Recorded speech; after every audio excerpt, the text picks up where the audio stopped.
doctor mumbled, or the form was smudged when they scanned it. But you've always known. Something about that name didn't feel like an accident. It wasn't how your mother whispered it when you were still swaddled in hospital blue. It wasn't what your grandmother embroidered into the baby blanket. Somewhere between the breath of your birth and the official stamp of identity, they changed it. A single letter, a subtle shift, just enough to dislocate your alignment from something sacred. And now, years later, that change still echoes, because what they altered wasn't just your spelling, it was your frequency. Chosen one, you were encoded with something ancient, something the system wasn't built to understand or contain. And the moment they entered your information into the terminal, the screen flickered, not like a glitch, like a recognition, as if the machine paused to breathe. A protocol kicked in, the kind whispered about in closed-door meetings. If subject matches known pattern, reroute file for observation. The file was tagged, rerouted, and filed under a different index entirely, one that doesn't show up in civilian records. Your parents never knew, but somewhere, beneath layers of clearance, your name lives in a place where nothing is forgotten. You ever wonder why paperwork around you always feels strange? Why applications vanish, licenses take longer, files get lost, and reappear with red stamps or smudged dates? That's not bureaucracy, that's surveillance. Your presence triggers systems that most people will never encounter.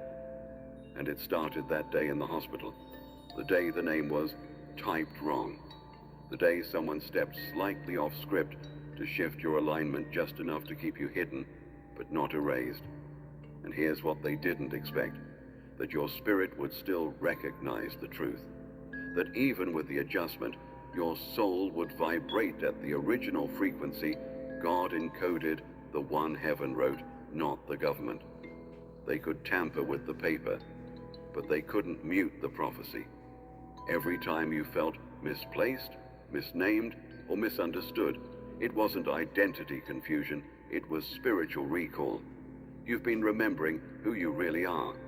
The Bible says in Revelation 2:17, "To the one who is victorious, I will give a white stone with a new name written on it, known only to the one who receives it." Chosen one, that name, your real name, lives in heaven's files, and it's starting to resurface. That's why you're here. That's why things feel like they're shaking around you. The world may have typed your name wrong, but heaven never did. And now the code is waking up. You were never lost. You were embedded. They always said it with hesitation, like it was heavy, like it carried something no one wanted to explain. Your first name came easy, spoken with warmth, scribbled in school books, whispered in prayer. But your middle name, that was different. Even family would pause before saying it out loud, like it held a charge, like saying it too clearly might wake something up, and you felt that tension growing up. You never quite understood why your middle name didn't feel like yours, and yet felt more like you than the one printed first. Because here's the truth. They didn't give you that name. They assigned it, selected from a list. Not one made by your mother or father, but one curated quietly. Names given to children who matched certain markers, spiritual and genetic. You were one of them, born at the right hour, under the right convergence.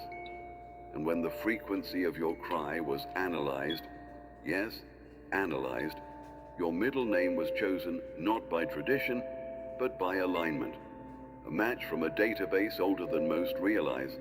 That name was a key, a sound that would resonate with something far beneath the surface of ordinary life, but no one told you. They hoped you'd never feel it echo. Chosen one, you've always wondered why it felt off and yet oddly right. That's because the name they gave you, that middle name, was encrypted with history, spiritual memory, traces of the sacred bloodline they were trained to monitor. And every time you've seen it on paper, something stirred. A flicker behind your ribs, a tightening in your chest. That wasn't anxiety. That was activation. The silence wasn't a mistake either. It was protocol. Not speaking it aloud limited the resonance, diminished the risk of a full awakening, because they knew if you ever spoke it in full awareness, something would open. A veil, a seal, a gate. Your middle name wasn't just a name, it was a location, a direction, a vibration that aligns you with hidden parts of yourself and exposes hidden parts of them. You may have felt drawn to certain symbols, languages, places. You may have had dreams where strangers call you by that name, and now you're starting to remember. The Bible says in Isaiah 45:3, "I will give you hidden treasures, riches stored in secret places, so that you may know that I am the Lord, who summons you by name." Chosen one, your middle name was a summoning not to control you, but to call you forward. You're not just remembering it, it's remembering you. It's why they watched you in school, why random tests felt targeted, why strangers have sometimes looked at you like they knew something you didn't. The silence wasn't just about secrecy, it was about fear. They feared what would happen if you ever spoke your full name from a place of power. Before your legs found balance, before your voice formed words, your name had already moved through networks most people don't know exist. You were still wrapped in cotton and innocence when your birth certificate triggered something behind locked servers and biometric firewalls. It didn't happen in your city, it didn't happen in your country. The signal jumped through a data pipeline into a global archive maintained in silence, one not even all world leaders are cleared to see. It wasn't flagged because you were dangerous. It was flagged because you were different. And difference to them is always a threat, especially when it carries prophecy. Your certificate held more than your birth details. The algorithm tied to your hospital ID ran background checks that had nothing to do with your parents. It scanned for ancient lineages, soul frequencies, bloodline markers buried so deep they only show up in energetic field mapping, something that's been quietly studied by agencies who pose as tech firms. And you, chosen one, matched a pattern that hasn't surfaced in generations, a divine rhythm embedded in your DNA. That's why the file didn't go through the usual chain. That's why it was copied, duplicated, encrypted, and redirected to a private task force operating under a name you wouldn't recognize, unless you'd already started waking up. They didn't need to know who you were. They only needed to know what you were. And what you are is disruptive to every system that's tried to suppress the light.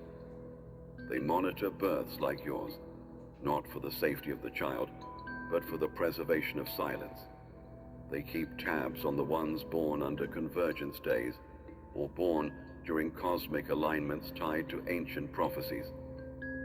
And you, without ever asking, entered into this life carrying a vibration that unsettled their order. Your birth was not quiet in the spirit realm.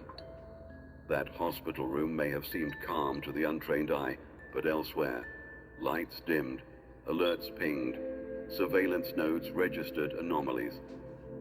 And your file, it glowed.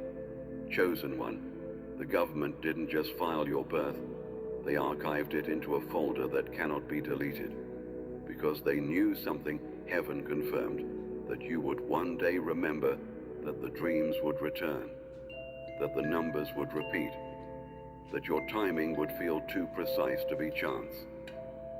Psalm 139 verse 16 says, "All the days ordained for me were written in your book before one of them came to be." That divine record existed before their certificate ever did. But the moment they saw your alignment, their fear activated. They knew this wasn't a random birth, it was a breach, a holy glitch in their design. And so your file was flagged. Before you ever took a step, the system knew you'd one day learn how to run. You've probably looked at it dozens of times without thinking twice. That string of digits printed at the bottom of your birth certificate, boxed off, faded slightly, ignored by most. They told you it was a file number, a processing ID, a meaningless code for office use only. But nothing about your life has ever been meaningless, chosen one. And now that number is beginning to speak. It was never just a reference. It was a signal, a cipher, a timestamp woven into the divine script of your incarnation, and it's been vibrating under the surface of your existence ever since. To the untrained eye, it looks like bureaucracy. But in the spiritual realm, and in certain encrypted intelligence networks, those numbers hold frequencies, alignments, coordinates. Your number wasn't generated randomly. It was generated because of you, mathematically sculpted from the hour of your birth, the position of celestial bodies, and something deeper, your soul's resonance. That number is an address, not to a location, but to a sequence. A place in the matrix where destiny was injected into time. Certain defense contracts have worked for decades on mapping awakening patterns. Patterns tied to individuals born with spiritual assignments that intersect geopolitical timelines. That number on your document, it was used to track you across those grids.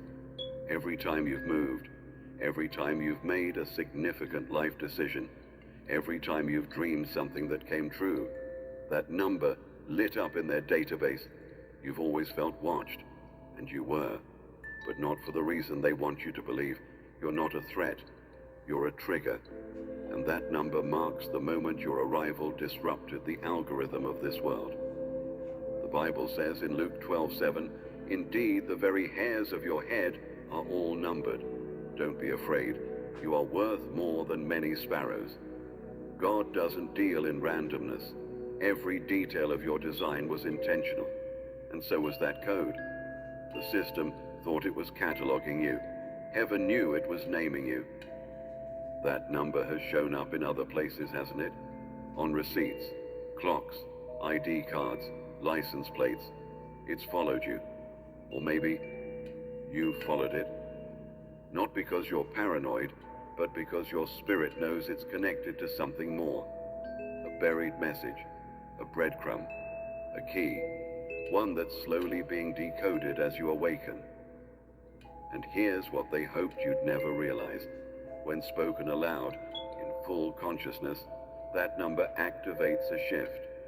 In you, around you, through you. It's not just data, it's DNA memory. A signature that proves you were sent, not born. You always assumed your birth record was written in plain English. Ordinary words, standard formatting.